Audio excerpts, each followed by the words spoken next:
안녕하세요. 오늘의 건설의 김 과장이라고 합니다. 오늘은 금속구조물 창호 온실공사업 면허에 대해서 알려드리도록 하겠습니다. 금속구조물 창호 온실공사업 면허는 말 그대로 창호, 금속구조물, 온실 설치를 할 때 필요한 면허이고요. 이미 이전에 많이 말씀을 드렸는데 건설업에는 경미한 공사업이라는 게 있습니다. 공사 예정 금액이 1,500만 원 미만인 경우를 경미한 공사업이라고 하고요.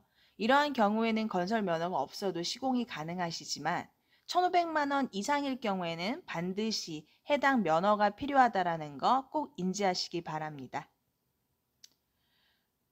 그러면 지금부터 금속구조물 창호 온실공사업 등록 기준에 대해서 하나씩 안내해 드리도록 하겠습니다. 첫 번째로 자본금이 있습니다. 자본금은 법인 사업자나 개인 사업자 모두 동일하게 1억 5천입니다. 다만 법인 사업자의 경우 법인 등기부 등본이 존재하므로 등기부 등본상의 납입 자본금 또한 1억 5천 이상이 되셔야 하고요. 건설업 실질 자본금도 1억 5천이 되어야 합니다. 개인 사업자는 건설업 실질 자본금만 1억 5천 이상이시면 되는데요. 여기에서 건설업 실질 자본금이라는 부분이 많이 헷갈리실 텐데요. 일단은 이 금액은 무조건 건설업만을 위한 자본금이라고 생각하시면 됩니다. 그래서 만약에 지금 회사가 제조업이나 서비스업, 기타 사업 중이시라면 이 사업을 하시면서 꾸려놓으신 여러 가지 자산이 있으실 텐데요. 사무실도 있으실 수 있고 여러 가지 공사 미수금도 있으시고요. 그 다음에 뭐 기계 장치도 있으실 거고. 하지만 그러한 것은 모두 기존, 겸업, 다른 사업체의 자산이므로 건설업 자산으로 인정받을 수는 없습니다. 이러한 경우라면은 건설업 자본금이 예금으로 유지가 되어 있으셔야 하고요. 그리고 지금 이 회사가 면허들을 내도 될 만큼 재무 상태가 좋은지를 확인하기 위해서 지금 현재 회사의 가결산 재무제표 또한 같이 필요합니다. 그리고 신규 설립된 업체라면 그리고 그 목적이 건설업을 하기 위해서 설립된 업체라면은 당연히 재무제표는 필요하지 않으시고요. 있을 수가 없으니까요. 다만 자본금 1억 5천이 법인이 설립된 날부터 21일 이상 하루도 빼놓지 않고 지속적으로 있어야만 건설업 실질 자본금으로 인정이 됩니다. 그래서 이러한 예금이나 재무제표가 문제가 없다라고 하면 재무관리 상태 진단 보고서를 발급받으실 수 있고요. 이 보고서는 회사에서 직접 작성을 하거나 기정세무사에 의해서 작성은 불가능합니다.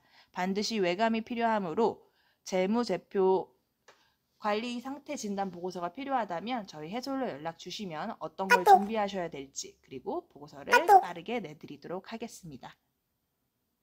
네, 두 번째 등록 기준으로는 공제조합이 있습니다. 전문건설공제조합이라는 곳에 약 5천만 원 가량의 금액을 예치하셔야 되는데요. 이 공제조합의 경우 지역별로 다양한 곳에 위치되어 있으므로 사업자 소재지 기준 가까운 지점을 이용하시면 됩니다. 많이들 질문하시는데요. 공제조합이 도대체 뭐며 왜 우리가 여기다 돈을 넣어야 합니까? 입니다. 공제조합은 건설업 영위 시 발생되는 위험에 대비해서 보증을 들어주는 기관입니다. 다소 위험도가 있는 업종임에 따라서 보증을 들어줄 수 있는 이 공제조합에 미리 보증금을 넣어놓지 않으면 면허를 내주지 않는 겁니다.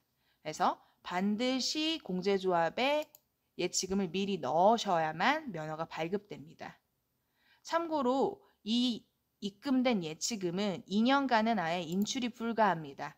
다만 2년 후에 융자 형태로 60%가량 인출은 가능하시고요. 면허를 반납하지 않는 이상 그냥 빼는 거는 절대 불가능하다는 거 반드시 기억해 주시기 바랍니다. 네, 금속구조물 창호 온실공사업 등록 기준 세 번째 바로 기술 능력입니다. 이 면허를 받기 위해서는 반드시 기술자 2인 이상이 필요하십니다. 이 기술자는 아무나 기술이 있다고 해서 기술자로 인정되는 건 아니고요. 필수적으로 갖추셔야 할 요건이 있습니다. 첫 번째로 회사에 4대 보험이 등록된 정시 근로자이어야 합니다. 뭐 대표님이라던가 아니면은 뭐 사내이사 또는 대표님의 배우자, 특수목적 관계일 경우에는 고용보험이 기본적으로 들어지지 않는데요. 이런 경우는 가능하십니다. 다만 일반 종업원일 경우 4대 보험이 등록이 되셔야 합니다. 두 번째, 우리 회사에서 상시 근로하시는 게 원칙입니다. 즉, 다른 회사에 이중으로 취업돼서는 불가능하시다.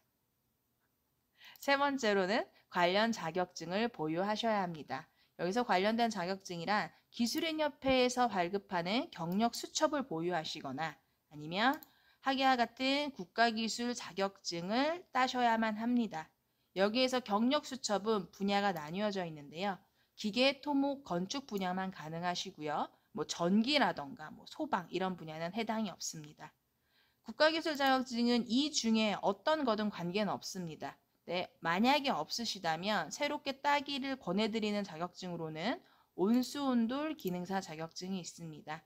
필기시험 없고 실기로만 이루어져서 비교적 쉽다고 하는 자격증입니다. 네 번째로는 시설 및 장비가 있습니다. 별도의 장비는 필요치 않으며 사무실만 준비하시면 되는데요. 사무실이 잘 있음을 입증하기 위해서 임대차 계약서부터 해서 등기부 등본, 건축물 대장, 그 외 사무실 내부와 외부 사진을 꼼꼼히 찍어서 제출을 하셔야 합니다. 자, 여기까지 등록 기준 4가지에 대해서 설명을 다 드렸고요. 각각의 등록 기준별 필요한 서류들을 잘 준비하셔서 관할처에 접수하시게 됩니다. 관할처는 지역에 따라서 시청, 군청, 구청 중 한 곳이 되며 접수를 하고 나서 영업일 기준 20일 이내에 면허가 발급되게 됩니다. 하지만 관청에 큰 문제가 없는 이상 평균적으로 2주에서 3주 정도 시간이 걸린다고 생각하시면 되고요. 이상 금속구조물 창호 온실공사와 면허 취득에 관련된 내용을 안내해 드렸는데요. 저희 해솔 C&I 같은 경우는 법인을 설립하는 것부터 재무관리 상태 진단 보고서 발급, 그리고 각 공제조합이나 관할처에 접수 들어갈 서류를 작성을 하고 접수까지 하는 업무 대행을 하고 있습니다. 궁금하신 점이 있거나 업무 대행을 원하실 경우 요 전화번호로 연락 주시면 친절히 상담해 드리도록 하겠습니다. 감사합니다.